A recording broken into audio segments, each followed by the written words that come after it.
Welcome to Buildings and Beyond, the podcast that explores how we can create a more sustainable built environment by focusing on efficiency, accessibility, and health.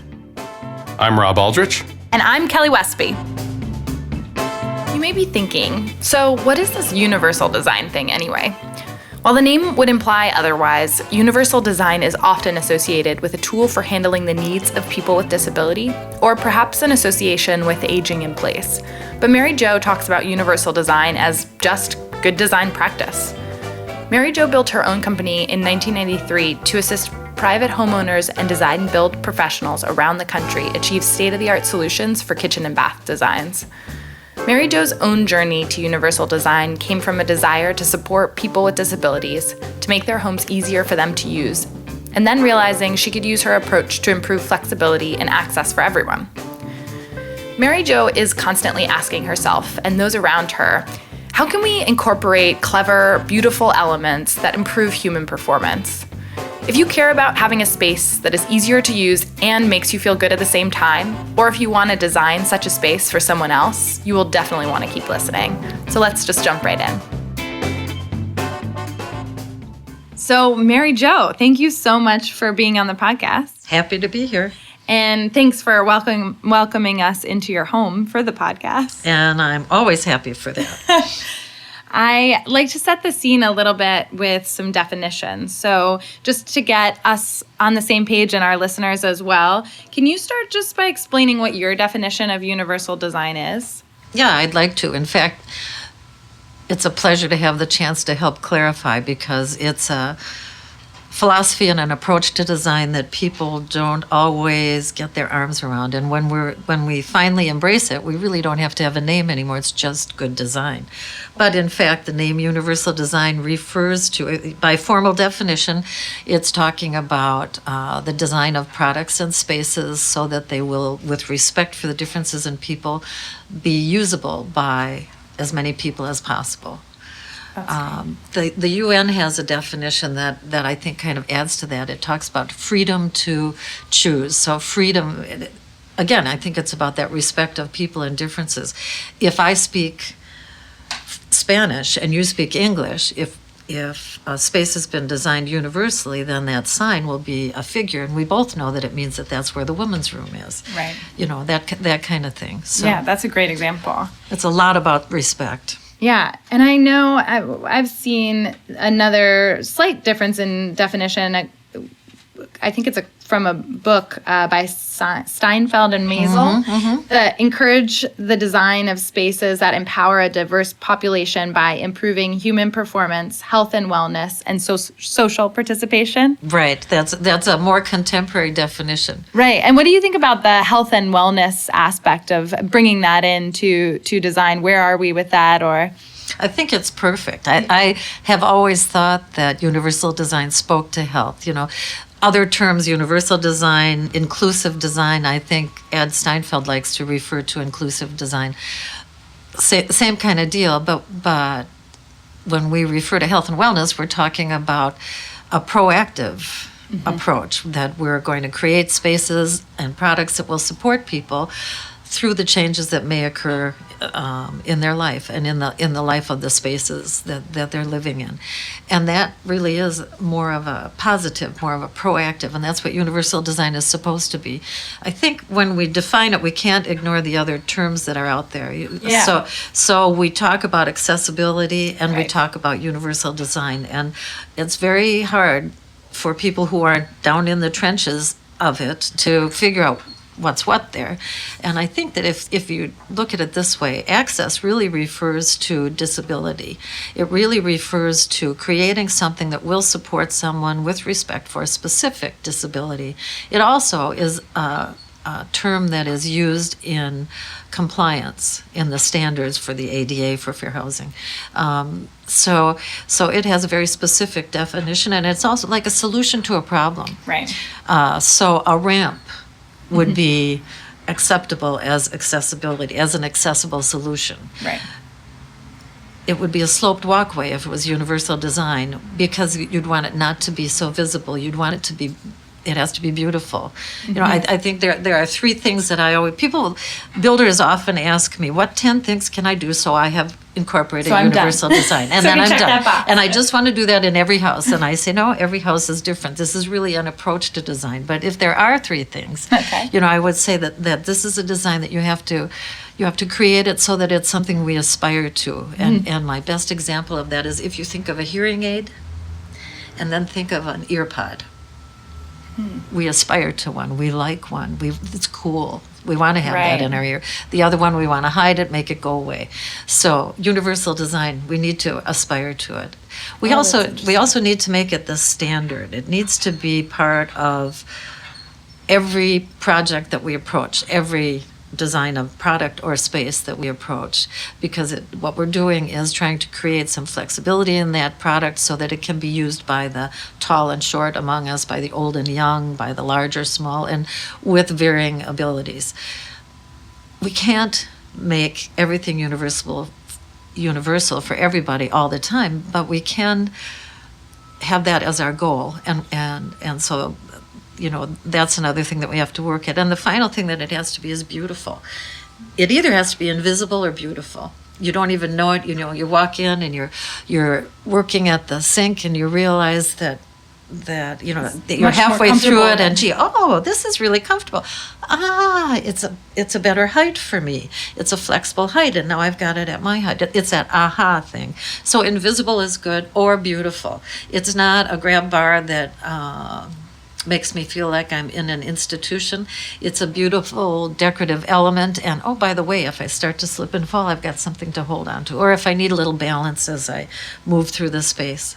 That's amazing. And I haven't actually thought about, and probably people more involved in the circle think about this a lot, and maybe this is my engineering background, but I hadn't thought about the beauty component of it, the aesthetic component of it. And so that's a really interesting piece to bring in, that we don't have to make people, that we only want to do as minimal as possible to do the ADA compliance. Right. We have to integrate it in a way that's beautiful and compelling. And that sort of speaks to health and wellness, because it speaks to the fact that it isn't just our physical being that needs to be cared for, but it's our emotional and our spiritual well-being. And if we create, especially in our homes, if we create a space that is a comfort to us, it needs to be attractive. It needs to say who we are, and that, you know, contributes to our health on all levels. I think that another thing that universal design has to be is smart. And there are some great examples in small products. You know, it's just thinking through who are the different people who would use this, and what can we do that would make this product or space work a little bit better. Yeah, one example is the ketchup bottles now that are upside down.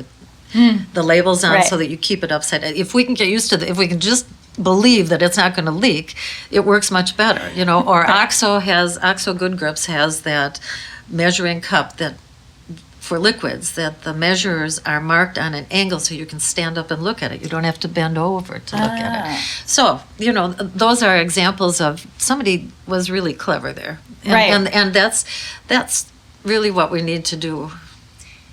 That's actually interesting, because I was listening to, I think, a TED Talk on universal design, and they mentioned the disability isn't necessarily, or we don't have to focus on it being a lack of ability, but we Right. can focus on it as being the cause for innovation. So like you said, maybe someone who doesn't have a hard time bending over wouldn't innovate and think about creating a measuring cup that you don't have to bend over. But Exactly. now, when that is a real challenge for you, you're incentivized to do it, and it actually helps everybody. So That's that's exactly right. And I'll give you another example. When I started in this business, focusing on universal design 30 years ago, I worked with one of our major appliance companies, and I said, we really need to do front-loading, front control washers and dryers, like the commercial ones, and elevate them. And the idea was that a person who used a wheelchair would be able to roll up under that door and be able to access both the controls and the appliance. No, we'll never do that. It costs too much money, whatever. Now look today. We have on pedestals, front loading, front control washers and dryers. And the reason is that that's sort of an interesting thing about how access moves into being universal design. The initial reason can be something that has to do with a particular disability. But we find out that it's that aha again. We find out that, oh, gee, this just really works better for everybody. Yeah. And that's a wonderful part of this, working with clients, private clients. Sometimes they are my best resource for ideas. I know the parts and pieces that can go into this space, but they know the need that they have and what they've done, sort of jerry-rigged to make something work, and then we can make it more beautiful and more integrated. Right. Working together with the entire team, you can create something better. Yeah. And we talked a little bit about this. What are some examples, maybe more specific examples? I know it's a different design approach, so maybe there are different examples from different projects, but that people can kind of use to wrap their head around what this really means when you're looking at it from a universal design perspective. So I think we could start, if we start outside, all of my experience really, with very little exception, is around the home, single or multi-family home design. So if we start outside and the approach and entry to a home, we have to think about clearance, and we need to think about the level of things. That sloped walkway is one of my favorite examples. We typically have a couple steps up to the front of a house, whether it's a porch or an entry. And sometimes there's a reason for that has to do with climate as well. Sometimes there are code issues that have to be dealt with in order to be able to make that a level entry, find a way to make a level entry. But so we need to look at level entry, at least one level entry into a space. And that's actually interesting. We've looked at that too from an accessibility versus passive house compliance, because making it level but also making it energy efficient and making sure you have a thermal barrier can be an issue. So thinking about all aspects of it. Exactly. And new products have been created to help make that thermal barrier. How successful they are, I'd need you guys to test it. But there are. It's much easier today. Yeah. Exactly. Yeah. So it's much easier today than it once was. Right. But other thoughts about this is a perfect example of how universal design is really a thought process. It's not one answer. So thought process here. If we have a space, if we're working in Alaska, I'll just tell you this, you can cut it out later. But Peter Stratton and I did a program teaching Native American housing authorities how to house their elders. So I talked about universal design and how to incorporate it nicely into the home, and he talked about compliance. And one of the things in order to comply for government-funded housing was that you had to have a level entry. And these Native American housing authorities are nodding and being polite, and then at the break we're talking, and they said, here in Alaska, in the winter, we get standing 13 feet of snow. So most of our houses have to be on stilts, because otherwise you can't get into them. So, you have to work with each space. Yes. But with that in mind, in a less extreme example, if we're looking for that level entry and we're trying to comply with passive house and efficiency requirements, maybe the level entry is the one that's inside the garage. Maybe it's the one that the family uses all the time. Right. It's not the second. It's not to say if you need a level entry, you have to go to the back door. That's not the purpose. The purpose is the one that you use the most is the one that gets the level entry, and that way it's covered. So, there are ways to deal with it, and that's that thinking process. Right. So we got stuck on that, but so outside we need to have clearances. We need to think about level passageways to the things that we enjoy outside.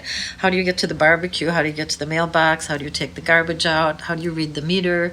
All those kinds of things. How do we create comfortable, not just level, but what's the surface? Right. So a few things outside. I think that how we inform people on the outside of a house, what kind of lighting we have around the entry, how big is the number that says what number the house is or who lives there, things like that. So having a package drop outside of a house so that if I have to stop to unlock a door, if I don't have some kind of a smart door and I have to actually unlock it, there's a place to set things down so I can do that.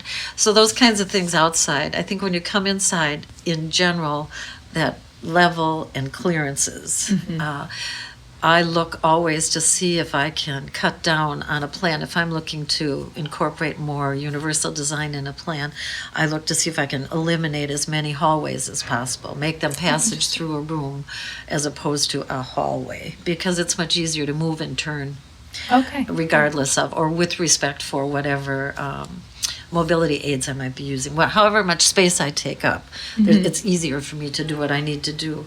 And it's interesting, the open plan concept is very popular now, and See, I guess everyone else is getting on board with, oh, this is actually better. And you easier to know move that around. when I started, so this 8 million years ago, real estate agents used to call me and say, do you know of any homes that have been designed with an open plan? Because I know you pay attention to access, and I have a client who is looking for that. You know, so now, and now today it is Every house. That's right. There are so many examples of ones. that, but that's a good one. I think that another thing that I look for in a home is how many places can I eliminate a right angle turn. So we come to the end of a hallway and there's a doorway to a bedroom and a bedroom. Maybe we angle that so that it's not a 90-degree turn but a 45-degree turn, because that makes a much easier passage if I have any challenges in terms of mobility and balance. It's just easier to manage. We have to look at the width of doorways and the amount of space. These are all the same things that will come up when you talk about accessibility, but the beauty of talking about universal design is that we're doing it not just to comply, but we're doing what is the best for the space. And you know, maybe in the entry to a bathroom, maybe the best for that particular master bathroom in a master suite is that we don't have a door there. You know, Yeah. or that we have a sliding door, a barn door hardware, because that maintains the integrity of the wall for the support in the bathroom. Right. You know, it's a thinking process. Universal design is totally about thinking. And So what comes up for me actually with that example, and an interesting thought in comparison to other spaces right now, is the accessibility is kind of a prescriptive based requirement. That's right, And that's right. whereas universal design is more performance. How It does it is. feel once you get in there? So that's right. It is, and that's one of the reasons there are a number of people who have created universal design standards, programs, so that you can earn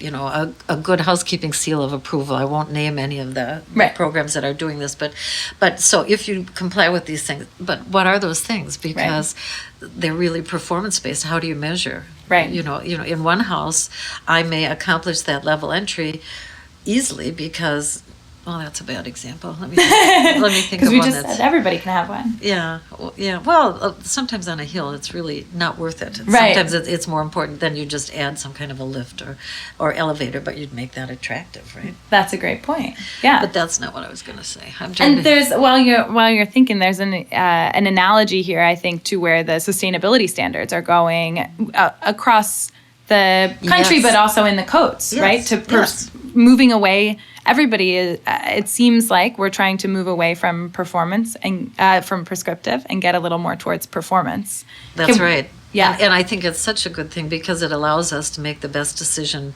given the parameters of a job, the budget of space, the people who are either targeted to live there or who are the known clients. Right. You know, so I love that we can work towards that performance base. It's a good thing.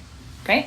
Any more good examples? Well, you know, we can go into the kitchen and bathroom and I can Yes, there you go. Then we can give talk you for lots days. of examples. That's right. That's right. So if we first go into the bathroom, I would say that one of the well, I just don't know where to start. So okay, so in us the a- bathroom, yeah. maybe we can go by stations of the bathroom. Okay. In the toileting area, one of the beautiful things that we have today is an advanced design of the toilet, and one of the Tell ways. me more about this. Yes, I know. Nobody ever wants to talk about the toilet, and I get to talk about it all the time. I know that my Irish grandmother turns over in her grave every time I say toilet out loud to, you know, a group of people.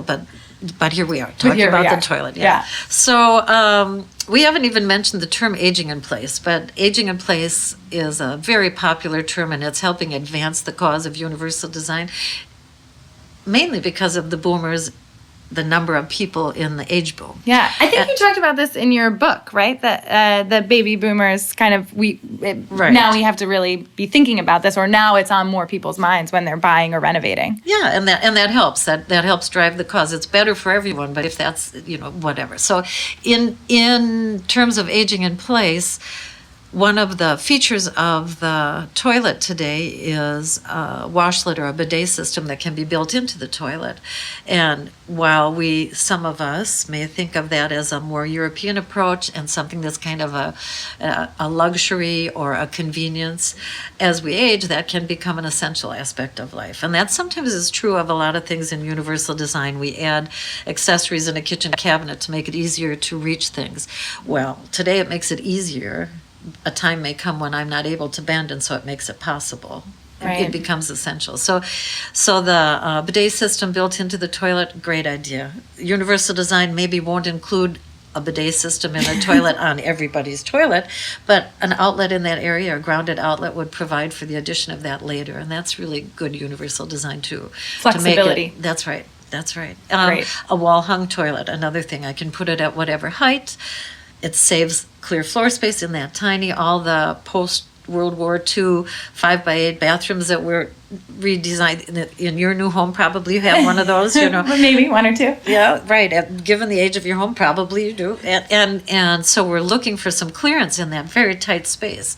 That wall-hung toilet will give us back maybe 5 inches of clearance across the room. So that's a wonderful deal. Yeah, huge. And it's easier to clean around. It's also easier, again, as I advance in aging, if I can tuck my feet under myself to stand up, as opposed to having to have my feet out in front of me. And with the wall-hung toilet, I can get my feet underneath that toilet bowl and stand up more easily. So lots of reasons why that can work well. It's actually sometimes people want to talk about the cost. Is it more expensive to do things that are universal design? If it's a new space, it's not more expensive. It doesn't have to be more expensive. But if we were renovating, that wall-hung toilet might bring an added cost because we'd be looking to move a waistline, and that's a pretty big ticket item. Right. But it is in a new space, adding a bathroom, it's a wonderful thing to consider. So toileting area, then we could go on to the tub shower area, and the most beautiful thing to talk about there today is the linear drains and the no threshold showers.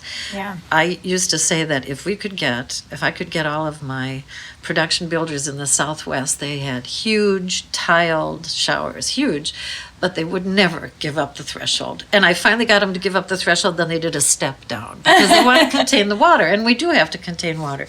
But now with the creation of attractive linear drains, people are doing no threshold showers. It's great from the vantage point of aesthetics because it means I can maintain the same flooring throughout small space. Looks great, makes the space much more open. But it also is, of course, wonderful for clear floor space and maneuvering in terms of mobility issues. Yeah, my grandfather was in a wheelchair, actually, now that you're mentioning it, and my parents redid their house years ago and wanted to make sure that it would be accessible for him. Mm-hmm. And we had a roll-in, no-threshold shower, and we actually had an elevator in the house to the second floor to make sure that he would be able to live there and age there. That's beautiful. Yeah. It's an expensive proposition to do it the way they did it, so that's why if we're thinking in terms of universal design, every time something changed, you'd look to see how much can I incorporate better access, improved access and flexibility every time. Or in new construction, what can I do from the onset so that it doesn't cost as much? Right. I think also, you mentioned sustainability, and of course, this is a major focus of our lives. Right. And if we can incorporate universal design when we build or renovate, it means that home will not have to be renovated again as much because we will have prepared for the changes that occur in the life of the house. Right, I love that. And we talked a little bit about the kitchen renovations and reusing cabinets from before, which I love that idea. I love that. And why not create a space where you don't have to redo every 5 years or as you age or as your life changes, as you have kids, as you get pregnant, whatever. That's right. That's right. Well, so we started talking about the kitchen. Maybe I should Yes. move to the kitchen Let's with move on. with a few things. We kind of skipped the vanity area, but we did some things in the bathroom. Yeah. So in the kitchen, one of the things that people don't always think of, but it is a great, again, universal design thinking process approaching the kitchen, is the heights of things, not just the heights of work surfaces and storage, but also the heights of appliances. Traditional multiple ovens in a kitchen, or an oven in a microwave, or an oven in a steam oven would be stacked, a tall Right. cabinet. And today we see sort of mid-height cabinets with those appliances being designed to fit across. So it Right. creates that strong horizontal line that's good in design, but it also puts all those appliances at a comfort height for most people. You can choose the height, Right. So thinking about the heights of non-traditional heights of traditional items in the kitchen is, I think, one of the less obvious things that goes a long way to making life easier. And if you don't think so, I want you to think about it the next time Thanksgiving hits and you're taking that turkey out of the oven at your range. I believe you. The 25 pounds of turkey, and yeah. My cousin actually has a microwave that's so high up, you have to get on a stool every time you go in there, and whatever you get out is probably piping hot. So it's also dangerous for Yeah. kids and regular adults as well. Well, and who uses the microwave the most? It's kids. Right. So it's one of my arguments against the over-the-range microwave. Well, I know it's great when you can save space and when you have to save space. But for those of us who aren't super tall, pulling something that might be liquid out and towards me, there's definitely a safety risk there. Right, So right. it's a good thing to avoid. And fun fact, they're not as good at exhausting the air when you use that for your exhaust. So we actually have a separate episode that'll come good. out at some point So about. you're going to talk about ventilation Yes. and exhaust. Oh, Yeah. good. Oh, good. The kitchen is a big space to talk about that. Right, and that has to do, it ties in with healthy homes and making sure we're not creating more disabilities by having people live in the spaces that we're creating as designers and as consultants. That's right. Exactly right. So we talked in the kitchen. We talked about heights of things, also heights of work surface. In an ideal world, work surfaces might be adjustable in height, and occasionally that is done, especially where there is a work center, a cooktop, or a sink. But more often, especially in the size of kitchens today, we'll find a way to have different heights at different places in the kitchen. So the tall person is more comfortable working over here. A shorter person might be or a seated person might be more comfortable over there. And if we were ever going to double up on anything, the thing that people most often will have two of in the kitchen is the sink. Right. Because that creates two full work centers. As long as there's water and a surface next to it and some storage, I've got a work center, you've got your own work center. And sometimes that works to be the cooking center over here, the prep center, and over here it's the cleanup and table setting and all. So it's great for the function in general of the kitchen, but it also is flexible for the different sizes, shapes, abilities of people. Right. I think lighting is something we haven't talked about in both rooms. There's been yeah. so many advances in lighting that it becomes a great aspect of universal design. We can take a tiny strip of LED lighting now and put it absolutely anywhere. And Or everywhere. That's right, or everywhere.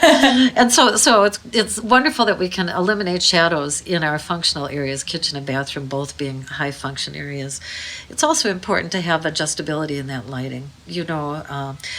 If I'm cleaning the room, I'm going to turn all the lights up so that I can scrub and see the corners and whatever.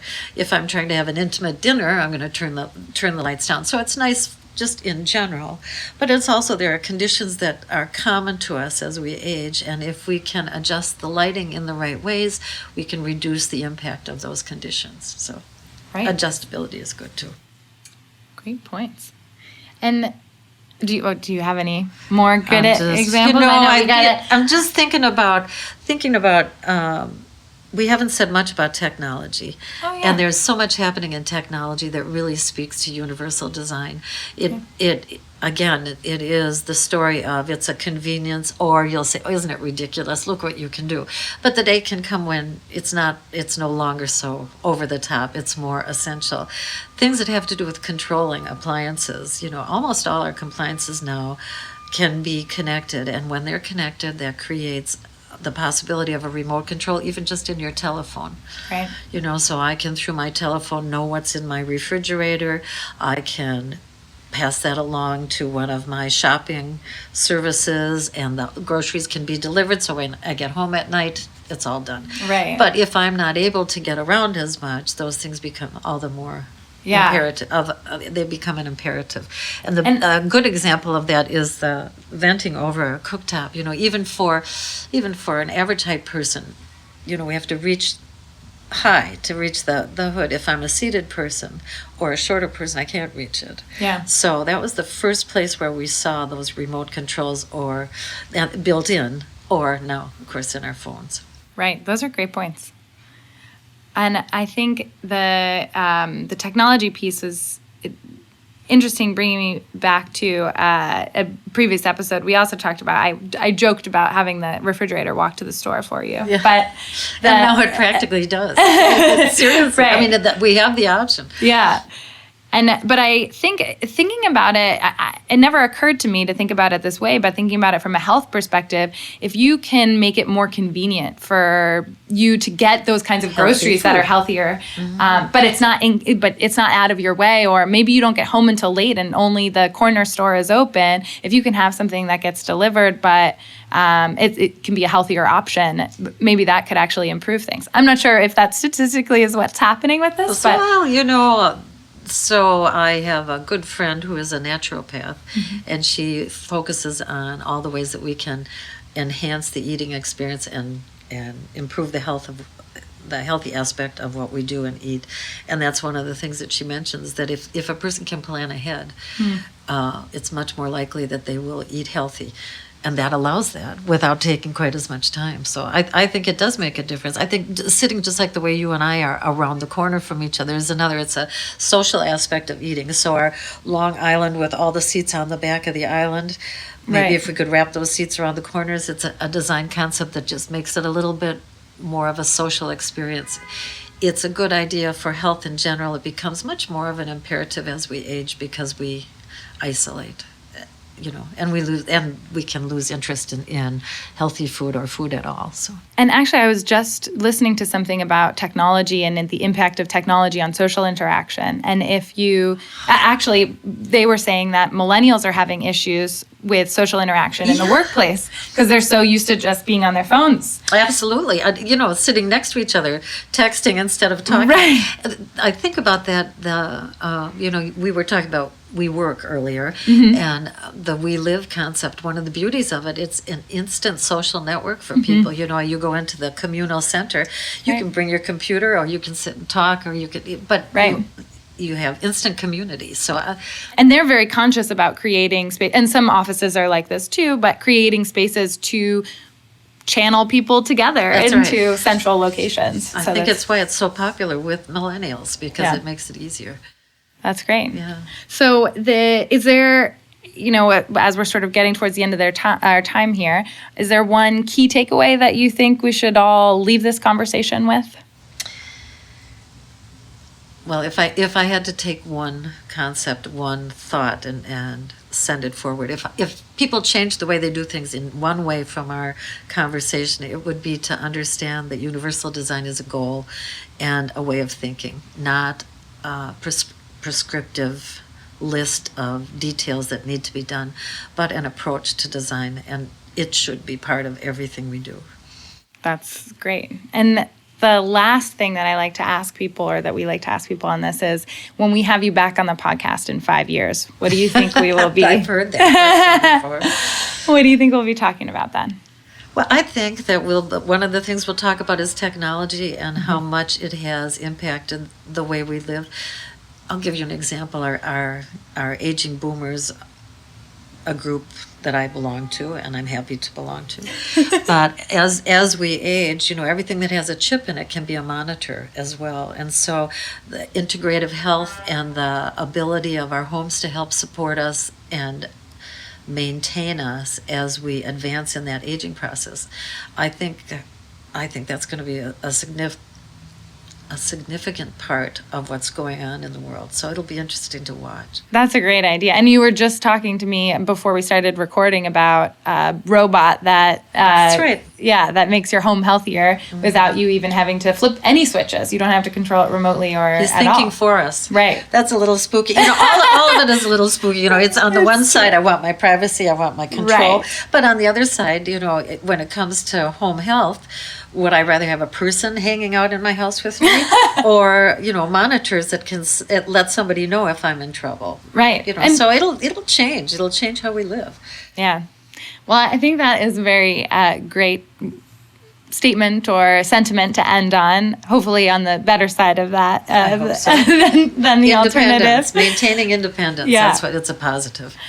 But thank you so much for being on the podcast. Thank you for asking. Thank you for listening to Buildings and Beyond. For more information about the topics discussed today, visit www.swinter.com/podcast and check out the episode's show notes. Buildings and Beyond is brought to you by Stephen Winter Associates.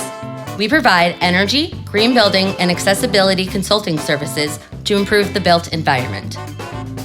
Our professionals have led the way since 1972 in the development of best practices to achieve high-performance buildings. Our production team for today's episode includes Dylan Martello, Alex Mirable, and myself, Heather Breslin. Thank you for listening, and we'll see you next week.